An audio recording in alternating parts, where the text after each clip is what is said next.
Fantasy football often comes down to the running back position. I'm sure you guys clicked on this video because you want to know what running backs you should be drafting in your 2023 fantasy football drafts. Maybe you're just coming back to the scene. We're starting to get the redraft crowd coming back. Maybe you want to beat your family members, beat your league mates, beat your friends, beat your college buddies, whoever in your fantasy football league. A lot of people come down to this position. The running back position has the chance to make or break your season. We're going to talk about some guys in today's video that can hopefully make it instead of break it. And we're going to break this down in tier list format. We're going to talk about the running backs that we're willing to take in the first round, willing to take in the second round, willing to take in the top 3 rounds, willing to take more so in that like 4th, 5th round area. We're going to break down our top 15 running backs in tier list format, come to a kind of consensus and go back and forth on each player. So before we get into it, Danny, how you doing? Doing well. And yeah, we're going to be going through these top end running backs. You guys might know us for just not liking the running back position as a whole, but even us as being running back haters acknowledge that hitting on the right running back pick can flat out win you in a fantasy football league. And some of these guys we'll be talking about today absolutely have the opportunity to be able to do that for you in this year. Yeah, absolutely. So let's not waste any more time. Let's get right into it.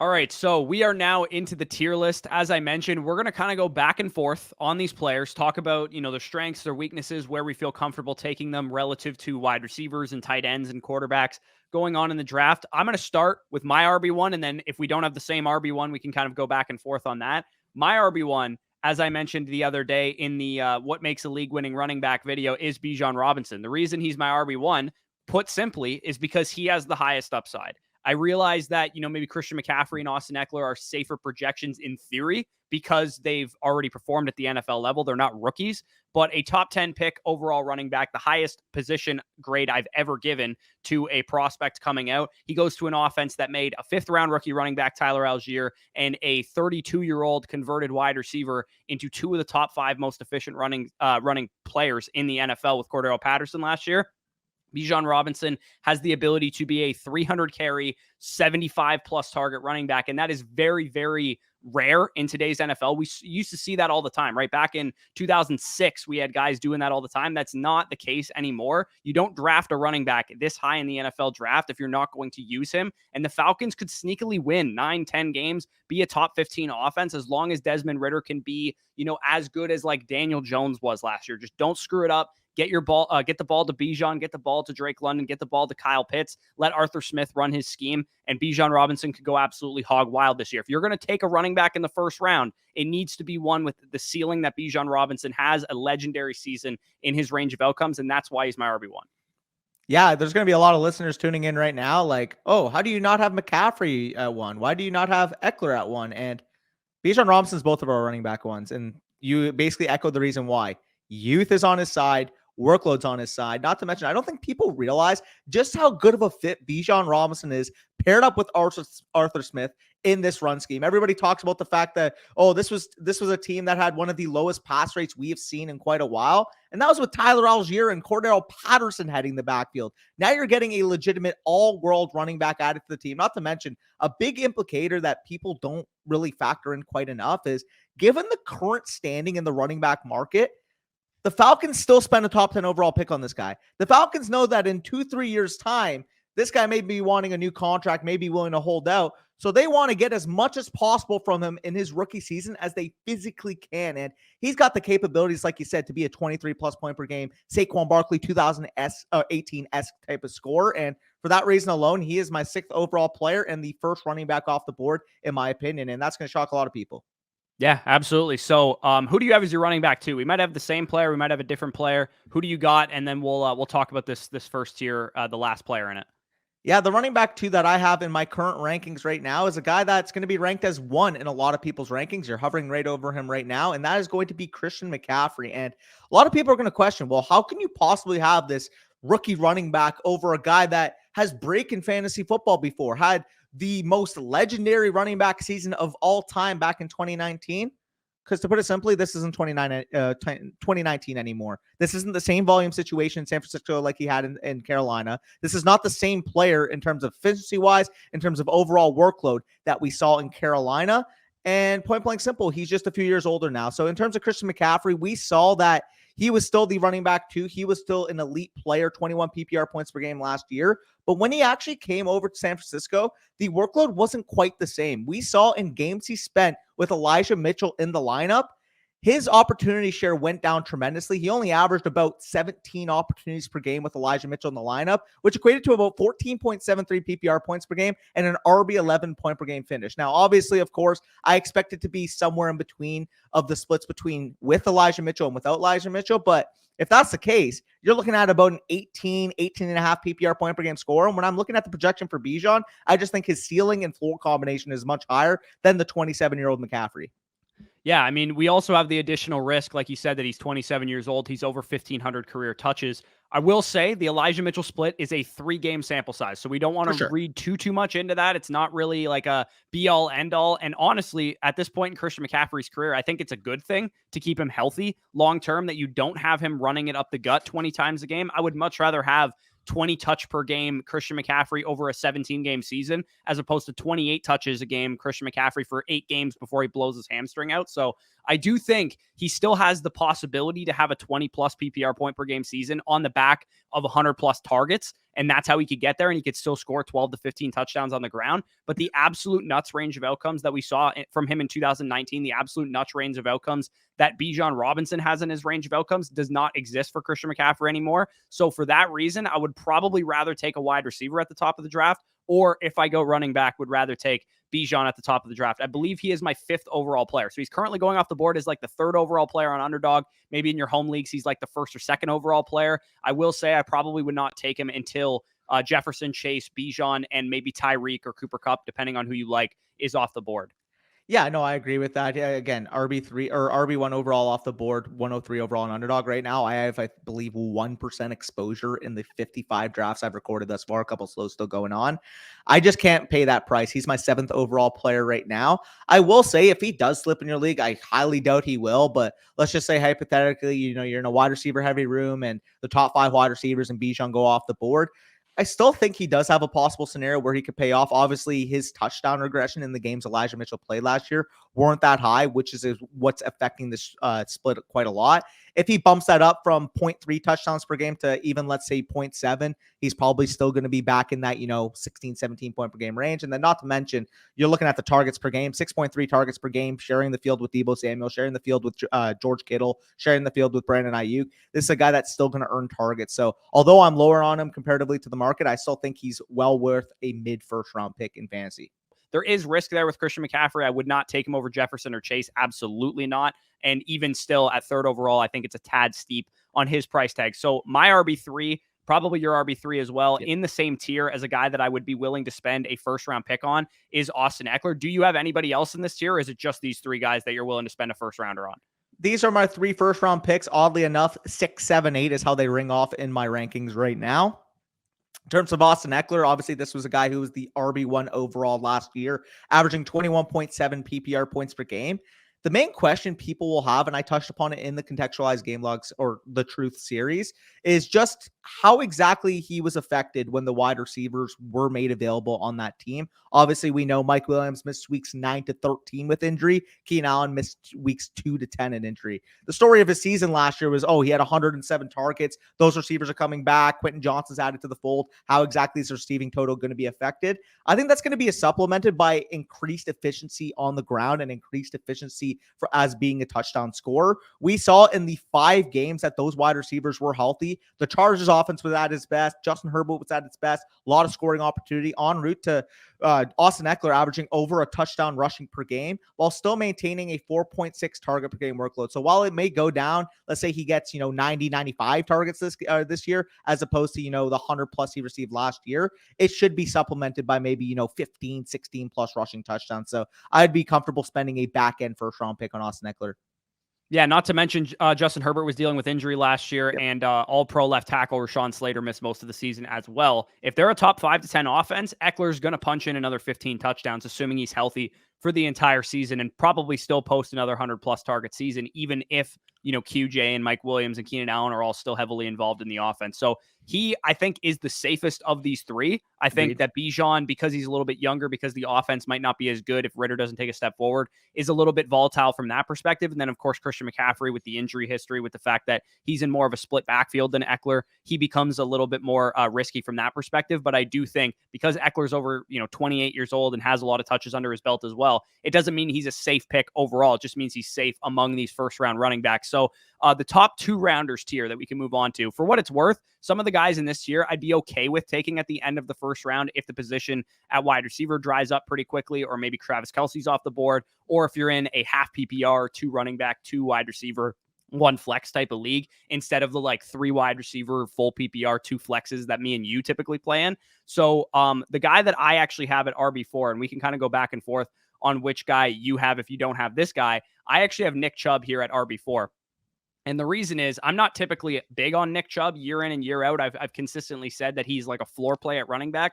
And typically those are not the guys that we want to draft. But I do think this year he has his highest ceiling. And it's not just because Kareem Hunt is gone, because Kareem Hunt wasn't a massive factor in the backfield last year. And Nick Chubb still didn't hit a 20 point per game season. The reason I think Nick Chubb has a higher ceiling this year more than any really is the fact that he's still playing at a high level. He's still like the most efficient running back really in the history of the NFL. Like this guy legitimately is 5 yards per carry in his sleep. Not to mention, we believe wholeheartedly that Deshaun Watson will bounce back to the formerly elite quarterback status that we saw from him in 2018, 2019, 2020, when he was a top 5 fantasy quarterback all 3 of those seasons, the only 3 seasons that he's played fully in the NFL without injury or suspension. So if Watson bounces back, having the goal line back, the lead back, guy who's locked and loaded, 300 carries projection, 18 plus carries per game, is definitely the type of guy that I want to have on my team. Yeah, he's not going to get 75, 80 targets, but he might see a marginal uptick without Kareem Hunt in the offense. And that might be enough to buoy him from like his 16, 17, 18 point per game ceiling that we've seen from him over the past couple of years to just cracking that 20 point per game ceiling. And we know he's very efficient. We know he can break off long runs like anybody. And if he punches in 17 touchdowns in a great offense and actually catches, 30, 40, 50 passes for once in his career, he absolutely could be the RB1 overall on the season. Yeah, no, I do agree with you. This is a guy I actually have ranked in my top 5, RB5 overall. You guys will see in a second who I have at 4, but you made the case for Nick Chubb. We do think this is going to be a very good offense. We do think Deshaun Watson's going to bounce back, and I do think you're underplaying the potential receiving involvement he could see. This is a guy that last year, despite Kareem Hunt diminishing in terms of his overall play on the field, Nick Chubb only had about a 40.4% route participation, which ranked 28th amongst NFL running backs. The Browns start realizing that he's the best running back talent in the NFL, and he sees potential usage similar to what he saw in his second season before Kareem Hunt came aboard. This could be a legitimate, 50+% route participation player on top of the elite rushing efficiency we can expect. Not to mention, this guy before Deshaun Watson, oddly enough, came into the fold last year, had 12 rushing touchdowns in 11 games. People are going to point to the fact, well, in the last 6 games, Deshaun Watson, he didn't score a single touchdown. I expect Deshaun Watson to bounce back. I expect Nick Chubb to be heavily involved. And would it at all shock anybody if he had 17 rushing touchdowns en route to his Derrick Henry-esque level season? Yeah, we're playing for ceiling range of outcomes here, man. Like, I think that Cooper, Elijah Moore, Donovan Peoples-Jones, David Njoku, Nick Chubb, a great offensive line, Deshaun Watson, like on paper, man, this is one of the best offenses in the league. Will it actually materialize that way? I have no idea, but I believe enough in Nick Chubb that at least if Watson is as good as Jacoby Brissett was last year, that you're getting a 17, 18 point per game running back. So he is my RB4 because, again, similar to Eckler, he's the safest of these top 2 rounders, but he does still have one of the higher ceilings. So you mentioned that you have a different guy at RB4. I do not have the guy that I believe you're talking about at RB4, but who do you have? Because I believe the guy you're talking about is my RB6. Yeah, the guy I'm talking about, people are going to rush to the comment section because the jersey's behind me, but you just put him up on the board. It's Tony Pollard. And the splits that I'm looking at that really encouraged me for what Tony Pollard's bottom line could just end up being was just how good and just how involved he was once Dak Prescott came back from his thumb injury. Obviously, we were at the game, suffered that thumb injury against your Tampa Bay Buccaneers, mixed the next 5 games. By week 7, Dak Prescott comes back. Tony Pollard ends up basically beating out Ezekiel Elliott for the lead back role. In the first 6 games of the season last year, Tony Pollard averaged 11.83 opportunities per game, 2.67 targets per game, and only 9.68 PPR points per game. Once he got that role as the clear-cut running back 1 on that Dallas offense, a potential top 5 offense going into 2023 yet again, This is a guy who averaged 18.78 opportunities per game, 4.22 targets per game, which equated to a 17-game pace, would be about 72 targets. And in that stretch, averaged 20.99 fantasy points per game. Obviously, there is the risk right now.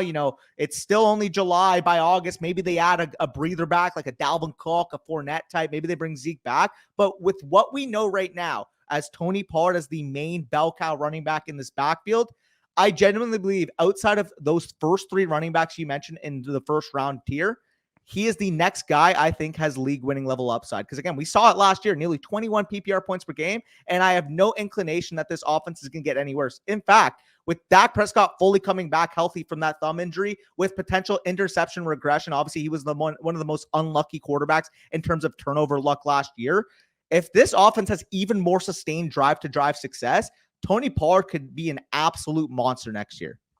Yeah, I mean, I don't know what the correlation is between like good defenses that generate takeaways and like short fields and touchdown opportunity for running backs. But you have to imagine, logic would tell you that if Micah Parsons and Trayvon Diggs and stuff on the other side of the ball are taking the ball away constantly, it could equal a 17 touchdown season for Tony Pollard. And that's the type of volume on the ground that you definitely need for those league winning seasons. I don't think he has the target potential that you're like kind of required to get if you have one of those elite seasons. I think he's probably capped at like 60 plus targets or so, which is still very good, but I don't think we're talking about a guy that's going to have like 100 targets as his first year as a starter. But the other thing is he signed his franchise tag, so there's no worry about a holdout. And also the way that the running backs are being treated on the market kind of indicates that the Cowboys are probably just going to run this guy into the ground and let him walk in free agency. It's kind of a narrative-y take, but it does really make sense, to be honest. It's probably what they're going to end up doing. Speaking of guys that are franchise tagged and probably don't want to be franchise tagged, my running back 5 is actually Saquon Barkley. I'm really not concerned that he's going to hold out. I don't think he's that stupid. And I will say, like, there's another guy that we're going to talk about that might be that stupid. Saquon Barkley seems to be frustrated, obviously, that he didn't get extended. But when we look at his projection, if he plays and he's on the field, we're talking about a guy that has the possibility to have a 90-plus target season, which is not really something that you're going to see from a running back not going, where Christian McCaffrey and Austin Eckler are going. This is a guy you can routinely get in the mid-second round, especially now that we have this like holdout concern with him. And the offense in New York took a big step forward last year, due in part to Saquon being healthy, but also because of Brian Daboll coming in and, helping Daniel Jones take a step forward. If this offense gets even marginally better, goes from like a top 20 offense to a top 12 offense, then we're talking about a guy that has 15 touchdown upside, 100 plus target upside, 300 carry upside. This guy's workload was up there with one of the best in the NFL last year, and he still didn't 100% look like himself. If he's healthy 100%, no questions asked, he has the ability to be the type of running back that breaks off 6 or 7 long touchdowns a year, has, 15 touchdowns and 100 targets. I'm a little bit more worried on Saquon Barkley. Again, he's still my running back 6 because, like you said, that workload might just be the best overall workload bar Bijan Robinson in the entire NFL. The thing I'm a little bit worried about is in the second half of the season after his bye week, his efficiency metrics really fell off. And again, you mentioned this could be caused, wear and tear in the season, was banged up for the second part of the year. So I'm not going to hold it too far against him, but his efficiency back half of the season, he went from 4.45 yards per carry across the full seasonal output to 4.11 in the second half of the year. And his yards per target fell from 4.45 to 3.31. Now, if this was a situation where he was getting 80% of the workload he actually is, I'd be more concerned. But this was combated by probably the craziest workload I saw in the NFL last year. In that same stretch, despite being inefficient, he averaged over 23 opportunities per game and 5.57 targets per game. If you guys need a reference to what that would look across 17 games, 393 total opportunities and over 94 targets across that stretch. So while I'm a little bit concerned that the efficiency won't quite get there to be, 20 plus PPR point per game Saquon Barkley like we saw in the early career portion of his career, I still think that he's one of the safest running backs alone based off his carry workload, based off that target workload he should see. Assuming he plays in week 1, assuming he plays this season, he should be a locked and loaded running back 1, locked and loaded mid-range running back 1, and a guy that I'm more than comfortable taking in the mid portion of my second round. Yeah, he's kind of like the Najee Harris rookie season workload with a guy who has breakaway speed and the ability, who's just a much better player than Najee Harris. So he's interesting. He's a little bit concerning just because he's a little bit older and he's dealt with injuries and the holdout concern. But I do think I'm still willing to spend like a top 15, top 18 pick on him just probably not going to take him over your like back end wide receiver 1 tier in the late first round area, like CeeDee Lamb, Stephon Diggs, Garrett Wilson, Amon-Ra St. Brown, AJ Brown types. Those guys I have ranked all over Saquon Barkley at this point in time. And the separation, I have Pollard actually even a little bit lower than Barkley, like I said. But to me, I have Chubb mixed in with those guys. I have Barkley slightly outside of those guys. Yeah, no, that definitely makes sense. Right now, I actually, oddly enough, so you mentioned all those wide receivers in a row. I have them, 11 to 14. Then when we get to the running backs, I have Pollard 15, Chubb 16, Barkley 17, and the next guy we're about to talk about at 18. I'll let you take it away, Jonathan Taylor. Yeah, so JT is the last guy in this tier that I'm like confidently saying is a top 2-round pick guaranteed, and there would be one more guy, assuming health is on his side, that I think would be in this range as well. But Jonathan Taylor has a little bit more concerns than I think some people are letting on. Depending on who you talk to with Jonathan Taylor, you could either be high on him or low on him. That's how I feel about him, because some people are holding last season really, really far against him and saying that he wasn't good and, the offense is terrible and that kind of stuff. And there's other people that are like, it's still Jonathan Taylor. He was unlucky last year. He dealt with injuries. Matt Ryan was washed. Now he has Anthony Richardson, who's going to draw defenders out of the box because he's such a great athlete. But I keep coming back to the point that this is still a rookie quarterback that we have to rely on. And Jonathan Taylor made his money in 2021 on like 90 red zone touches. Like, he was legitimately the only offensive piece they used down near the red zone. And if they're not getting to the red zone enough because Anthony Richardson can't move the offense because he's a raw rookie quarterback, how much can we expect Jonathan Taylor to completely do on his own? Not to mention the fact that in 2021, their offensive line was elite and last year was terrible. So are they going to be elite again? Are they going to be terrible again? Are they going to be somewhere in the middle? I think either way, Jonathan Taylor doesn't have his 2021 upside unless Anthony Richardson is just way better than we're all expecting. Yeah, no, I completely agree. And it's funny that you mentioned like the pros and cons, because everybody's going to look at this last season and going to either chalk it up to injury or they're going to dive way too far into it. Like you said, there's going to be extreme outliers one way or another in terms of how people view Jonathan Taylor. I actually took away some positive in what was overall a negative season. The main positive that I got is that this was by far the most involved he was as a receiver. In games he played over 50% of the snaps, he commanded 3.9 targets per game, which across the season, if you do the math, I mean, if we're doing 17 games times 64, you're looking at about, times 64 times 4, you're looking at about 68 targets across a 17 game pace, which by far would have crushed what he did even in his 20 plus PPR point per game season in 2021. The main concern, though, like you said, is that I don't especially expect the touchdown output to meet that level he saw in 2021, one of the most ludicrous touchdown scoring seasons per expectation that we've seen in quite a while. And I do think the efficiency won't quite meet those 2021 standards, but if he gets more receiving usage, even if he has 50 plus targets next year, I think he's a very safe projection to be a running back one. So for that reason alone, I think he's well deserving of being a mid to late second round pick. I'm just a little bit worried that he doesn't have that elite league winning level season that I typically want from the profiles of guys I'm taking in this range. Yeah, it's funny to me because there's two guys in this tier that are more safe projections, like Nick Chubb and Jonathan Taylor, and then two guys in this tier that are more ceiling projections in Tony Pollard and Saquon Barkley. Yep. And you can kind of knock them down or rise them up either way that you slice it. So we could probably move on to the next tier here. So the next guy that I actually have ranked here, and you can tell me if you have anybody different, I have Breece Hall ranked at this spot. I realize that there definitely is some risk here with Breece Hall, and I will lower him if that risk starts to show itself throughout training camp and, preseason games. As of right now, I think I'm okay taking the risk. Like if you guys are doing underdog drafts right now, and of course, use code FSE if you are for 100% back up to $100, get your share of, $15 million in total prizes. Breece Hall has the ability to be what Bijan Robinson can be, which is the legendary upside 23 plus point per game scorer, because we saw in the limited sample size when he started to take over the backfield last year that he was elite at breaking off long runs. He was elite at carrying the ball. He was elite at scoring touchdowns. Rush yards over expectation was best in the NFL. And also he was commanding targets too. So if he's healthy and it was a routine ACL tear, the surgery seemed, not very complicated. It's possible that he doesn't start, training camp on the PUP list. If he's out there for training camp, if he's playing at all in preseason games, even if he's only 90% explosiveness, I think we're talking about a guy that has elite upside now playing with Aaron Rodgers in an offense that will actually be able to move the ball, unlike the offense that he almost had a legendary season in last year before he got injured, led by Zach Wilson, Mike White, and Joe Flacco.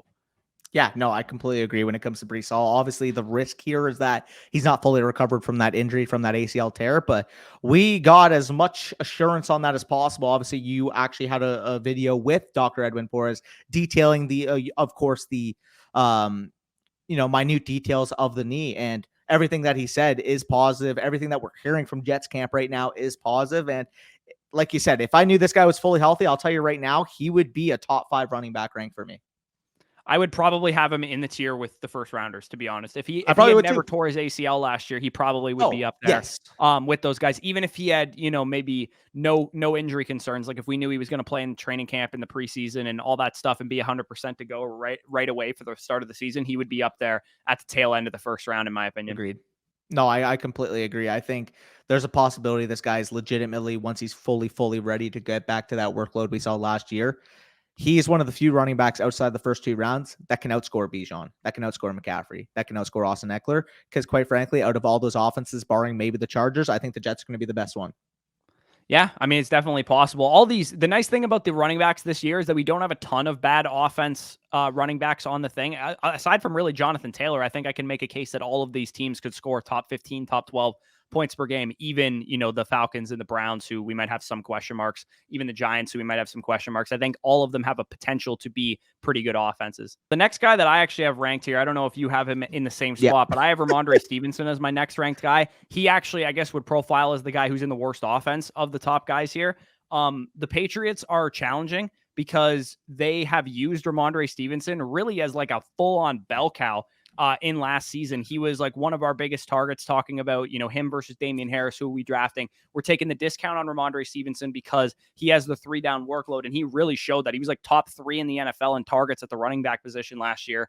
And while I don't think he has the ability to achieve all of the thresholds necessary to reach a 20-plus point per game season, like you need like 6 targets a game. Like that's a lot. You need, 300 carry pace on the season. You need 17 touchdowns. I think he can achieve like 80% of all those numbers. I think he can achieve 80 targets, 260 carries, and 15 touchdowns or 14 touchdowns, but he's not going to quite get to the level of a 20-point per game season. I think we're talking about a guy whose ceiling is probably 18.5 points per game, and he might be the engine of this offense. And I'm also concerned, just generally speaking, how the Patriots are going to move the ball. It's hard to be as bad as they were last year, but maybe that factored into why Ramondre was targeted so much. If they're better on offense, maybe they don't feed their running back as much through the passing game, and that's really going to affect Ramondre's workload. But at the same time, we're talking about like a third-year running back who just had a top 12 season. Usually, we see these guys explode even more to another degree. And we're talking about a guy that might be going in like the early to mid third round of redraft leagues right now that could absolutely get to the top 3 overall finishes in running backs. Yeah, this is a guy that, if they don't bring anybody in, I think would be right on the cusp of the second round pick. Because realistically, like if I'm comparing him versus Jonathan Taylor in terms of outlook, obviously Jonathan Taylor's the better overall athlete, the better overall, explosive running back that can create for himself. I just think that the workload for Ramondre in the receiving game just would give him at least on par with a guy like Jonathan Taylor. Obviously, you run the risk right now if you're taking Ramondre Stevenson. They add a guy like Leonard Fournette. They just worked him out today. They add, an Ezekiel Elliott type, a Kareem Hunt, whatever, another breather back to the backfield. But even if that's the case, they had Damian Harris last year. They had Damian Harris for at least, half of the season, and Ramondre Stevenson still earned his workload. And I would pretty easily say Damian Harris would be the best running back out of the possible options that could be added to the Patriots roster this year. Yeah, and I would say it's more an indictment on Kevin Harris and Pierre Strong and the guys behind him that they add somebody else than it is on Ramondre Stevenson. And I would love if it happened, to be honest. If they add Leonard Fournette to this team, the discount that we're going to get on Ramondre Stevenson would actually be worth it. And I'm kind of hoping it happens because I'm not really that concerned that, Leonard Fournette, who's been sitting out there since March 12th, is signed to be Ramondre's backup. But I know because he has name value, everybody would knock Ramondre down to the 4th, 5th round, and I'd be taking as many shares as I possibly could. So he's definitely really interesting. I will say I don't think he has the highest ceiling of this tier that we're going to talk about, but he does have a pretty clean projection, if I'm being honest, and he's definitely one of my targets in this range. We mentioned workload in the red zone, and a guy that is basically known for his work in the red zone, and a guy that I have next ranked, and you probably have next ranked too, is going to be Derrick Henry, running back of the Tennessee Titans. let's keep it frank right now. The main concern that we have of Derrick Henry, the elephant in the room here, obviously the touch and age apex is not working in his favor as a 29-year-old running back with over 2,000 career touches nearly under his belt now. I mean, you're going to know more on that. He has 1,900. Ridiculous amount. Yeah, 1,900 plus touches right now. This offense is probably going to be the worst projected that we've seen since realistically his rookie season. And the thing with Derrick Henry, obviously the elephant in the room, is that he's not going to catch many passes. So if he doesn't have the same type of viability in terms of touchdown scoring opportunity, and he's not going to catch many passes, that would be the downside of his profile. But the not catching passes bit might be challenged this year. In the healthy games that he spent with Ryan Tannehill last year, do you know how many targets per game the big dog actually earned? Dude, what the hell is up with Jonathan Taylor and Derrick Henry having good pass catching numbers last year? Dude, Derrick Henry averaged over 3 targets per game last year when Ryan Tannehill was healthy. That's pretty good. That's not bad numbers. So, I mean, Derrick Henry definitely got more appealing when they signed DeAndre Hopkins because his workload and his volume and his game scripts all depend on them winning games. And if they are the second best team in their division, which they probably are with DeAndre Hopkins, Treylon Burks goes down. He doesn't have to take a step forward as bad this year. If Treylon Burks is, pretty solid this year and DeAndre Hopkins is, 90% of prime DeAndre Hopkins and Chig Okonkwo is still an efficient tight end. Derrick Henry still does his thing and Ryan Tannehill is still one of the most underrated quarterbacks in the game. This offense can be top 15 in points. This team can win 8, 9, 10 games and challenge the Jaguars for the best team in this division. So I actually don't hate Derrick Henry anymore. I did at first when Hopkins was not there. I was like, this offense can be terrible. This team's going to be bad. But Hopkins, if he's the same player, can actually elevate this team a little bit more. So I think Derrick Henry is probably worth an early third rounder. I think in home leagues, he might be a little challenging to dissect where he's going to go just because he's the big dog. He has such a big name. It's possible that people just see Derrick Henry on the board in the late first round. They don't give a shit where his ADP is. And they're just like, oh my God, I'm getting Derrick Henry in the late first round. Absolutely do not take him that high. There's a number of wide receivers and a couple, tight end, a couple quarterbacks that I would take over him in addition to all the wide receivers. But Derrick Henry in the early third, I think that's a stomachable price. Yeah, so I currently have Breece Hall ranked 24, Ramondre 25, and then the big dog himself at 28. So I do think he's well within that tier, within breathing distance of those other two guys going in the third round. Yeah, and I would actually take him. I have him at 27, so I have him right after Olave as far as wide receivers. I would take him over Smitty and T. Higgins and those guys at wide receiver, the number twos of their offense, sans Jalen Waddle, who I have a little bit higher. So he definitely has a pretty solid appeal, pretty solid outlook as well. The next running back, the final one of this tier that I have that has a lot of concerns right now is Josh Jacobs.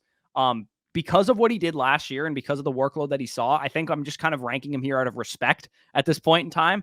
I don't want to draft him though right now because along with the concerns that he might hold out, which is a realistic thing, he also has some offensive concerns as well. With Jimmy Garoppolo's health being up in the air, by training camp, we'll probably have an answer on that question if he's actually going to be fine or not. But also, we have a guy coming off of a massive workload the prior year that typically doesn't lend itself to, repeat RB1 finishers. From that perspective. And, he also is the type of running back that plays through a lot of injuries. And if he's disgruntled, right? If he's disgruntled and he doesn't want to play for this team because they're not winning games, they didn't pay him his contract, that kind of thing. Who's to say he doesn't miss 5 or 6 games with nagging injuries? And I know this is kind of a narrative-y take on Josh Jacobs, but I think that's you kind of have to look outside the projection with Jacobs a little bit right now because the projection says 300 carries, he averaged 4.5 targets a game last year too. He was really, really involved in the receiving game. But at the same time, the vibes are just horrible all around. And I don't want to draft this guy unless he falls to the mid to late third round. Yeah, if you squint and you look at his year last year, his projected workload and, what he was doing in basically a similar circumstance, like I said, people are going to point to the situation. It was pretty similar last year. If you squint, you're going to say, well, how is this guy not going at least in the second round? How is he not going with Jonathan Taylor, with Tony Pollard, with Saquon Barkley, with Nick Chubb? But the vibes just aren't there, like you said. If someone wanted to argue that based off of just solely projection that Josh Jacobs should be ranked higher, I would just look at them and be like, yeah, no, okay, that's fair. But at the same time, he doesn't want to play. We don't know exactly what's going on with the Raiders quarterback situation. Is Jimmy Garoppolo going to play? Are they going to void his contract? What the hell is going on there? And even if he does play Jimmy Garoppolo, it's still a downgrade from Derek Carr.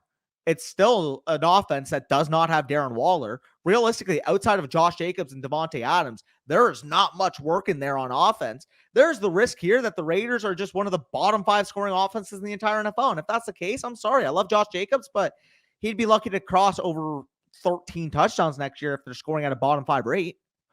Yeah, and they were a top 12 offense in points per game. I know it didn't feel like it because they couldn't win, but they were a top 12 offense. So the fact that they could even just be like 20th or 23rd in points per game this year would be a big downgrade to the red zone opportunities for Josh Jacobs.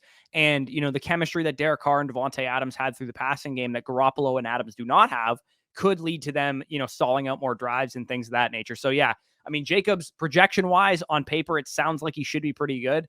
I just would rather draft somebody else in that area of the draft. I'd rather draft one of these 3 running backs in his tier or some of the wide receivers that I just talked about, Smitty, Higgins, Calvin Ridley, Chris Olave, those type of guys in that range. So let's close out the top 12 and 15 if we want here with the final tier. We're just going to kind of go rapid fire on these players. My RB12 is Travis Etienne. Do you have a different running back 12? Jacobs is my running back 12. Etienne is actually before Jacobs at my running back 11. And I actually have one more guy in here too that I would take within the first 3 rounds. He's currently ranked as my 36th overall player, and that player is Jahmyr Gibbs. So those are technically my top 13. I know it's a top 12, quote unquote, but those are all guys I'd feel comfortable taking the 3rd round. Quick ups with the ETN thing. He's a very, very efficient runner. One of the best projected teams in the NFL. One of the best projected offenses in the NFL. Obviously, adding Calvin Ridley, Trevor Lawrence coming into his own.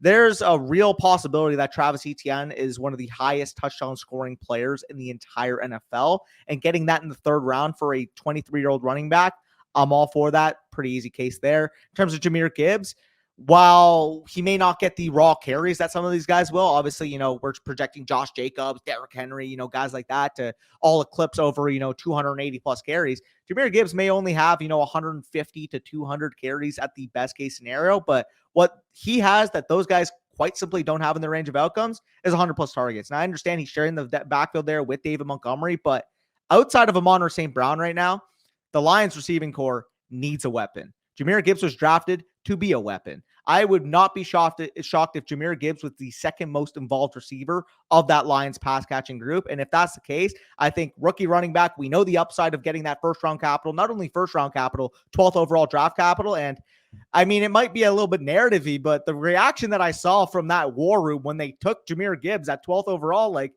listen, it's not like you stole Will Anderson at 12th overall. Like, they were jumping up, high-fiving each other for taking a running back at 12th overall. That wasn't even the top running back in the class. That has to mean that they have a sign for him.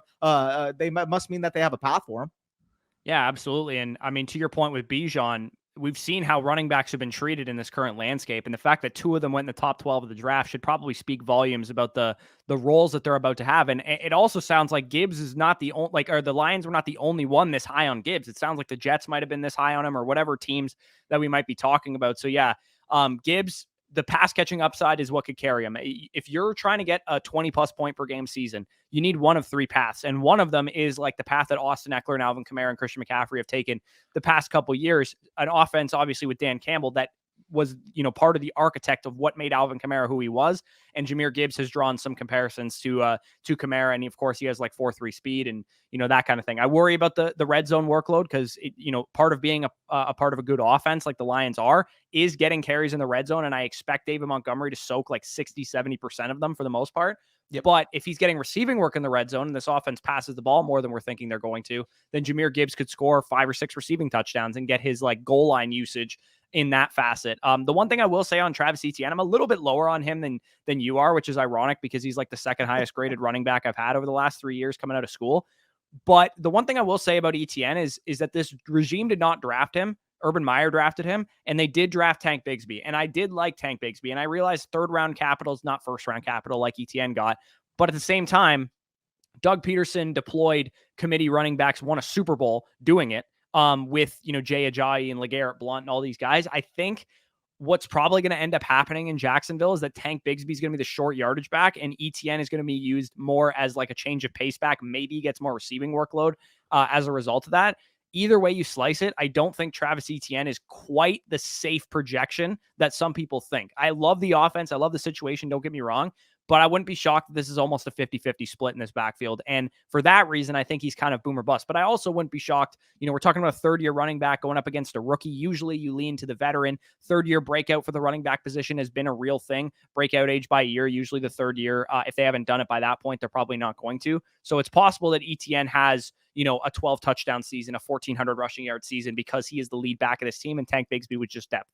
Yeah, honestly, I love both those guys at their cost. I love taking Travis Etienne at like that 3-4 turn area, and I do think Tank Bigsby right now going in like that 130 range is one of the best values in terms of handcuffs and potential standalone value in all of fantasy football. So yeah, no, I do understand the Tank Bigsby take. Very talented runner in his own right. Will carve out, in my opinion, closer to like a 30 to 35% role. I still think that Travis Etienne is the best running back on the team. I still think he will be treated as the running back one. And at this point, it's kind of just what, side of the litter you kind of pick. Yeah, absolutely. So this is our running backs 1 to 13 right now. The way I actually have them ranked is that I have ETN and Gibbs down here just for the reasons I outlined. The fact that, Gibbs might not have the biggest rushing workload on the goal line, and ETN might have to deal with Bigsby a little bit. I do actually have, those were the next two ranked guys for me. So I'm glad we talked about them. I do actually have J.K. Dobbins and Kenneth Walker to close out my top 15. I don't know if you have the same too. I'm just going to briefly talk about both of these guys, and then we'll add in whatever guy that you have in that area as well. With Dobbins, I mean, I talked about it in the What Makes a League Winning Running Back video. We're talking about a guy that has a top 10 offense, a top 2 offensive line in run blocking last year.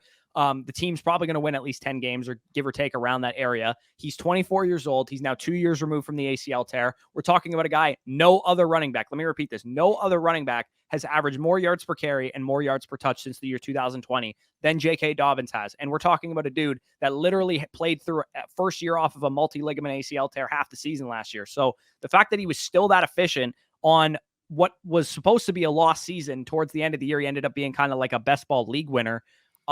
I think he has legitimate potential to carry the ball 250 times for this team and has legitimate potential to punch in 10 plus touchdowns, maybe get a little bit of a bump in the receiving game with Todd Monken coming in. And for me, that's enough to make him, have back end RB1, mid RB1 type of upside. I don't think he has 20 plus point per game upside necessarily, unless, he were to get some crazy efficiency. But the fact that his workload is interesting is the reason that I like him here in like the 4th, 5th round area.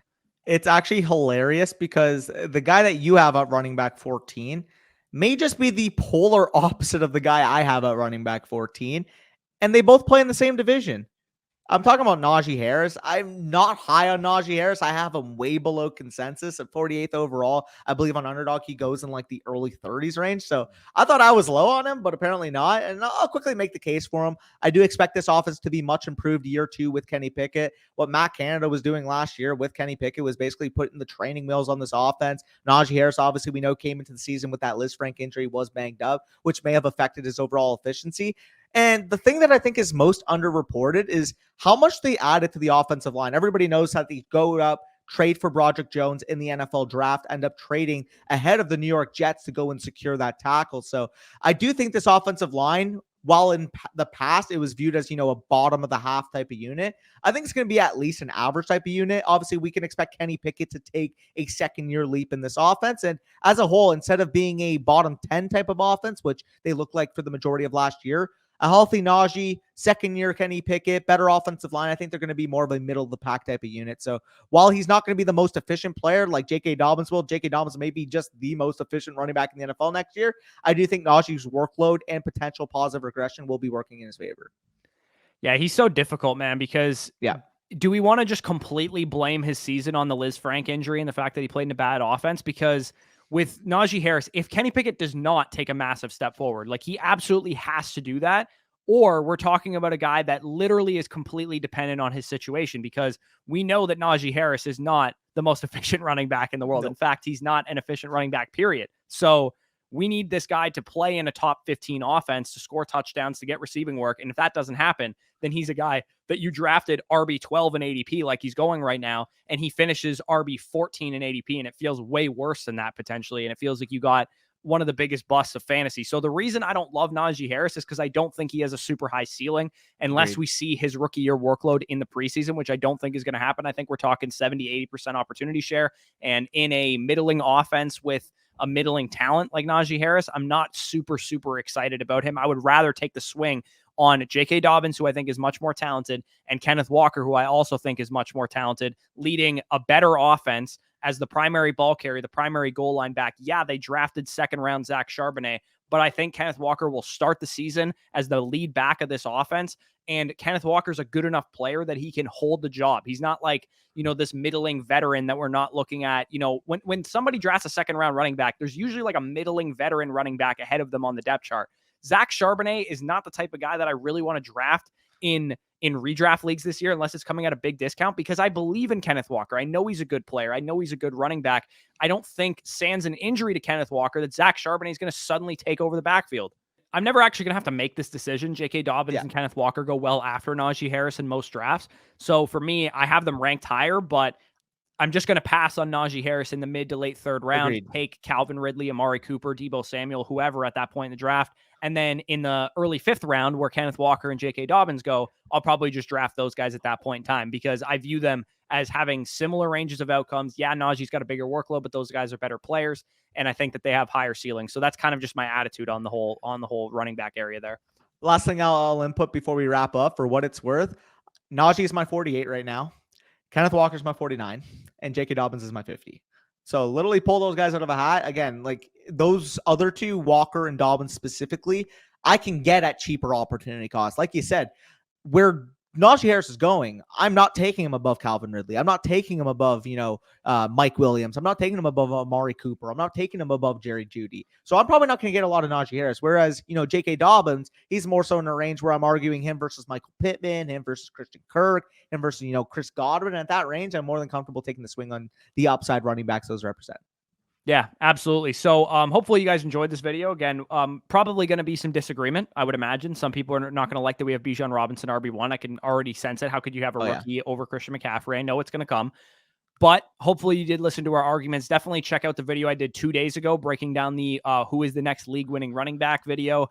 That had a lot more detail and a lot more reasoning why I believe Bijan's going to have like a huge workload, because some people might be wondering, oh, how can you guys just project this massive workload onto a rookie? I mean, top 10 draft capital in a running back landscape where the NFL does not want to pay these guys, does not want to, be humane to them in any way, suggests to me that he's going to get a huge workload. So if you enjoyed, leave a like, subscribe, comment any of your thoughts down below. Who is the most underrated running back? Who did we miss? Who are we stupid for not putting on this list? Definitely let us know down below in the comments. And if you want access to our full set of rankings, our redraft rankings are live on the site right now, flockfantasy.com/FSC. Our dynasty rankings, one quarterback and superflex are up there, rookie rankings as well. And then also our best ball rankings if you guys are doing some underdog drafts, and our redraft rankings manifesto, which is a Google sheet that you guys can get access to by either getting it on the site or signing up on Underdog using promo code FSE. That will be live probably today as you're listening to this, if not tomorrow. So definitely stay tuned for that. But with that being said, peace out, and we'll talk to you soon.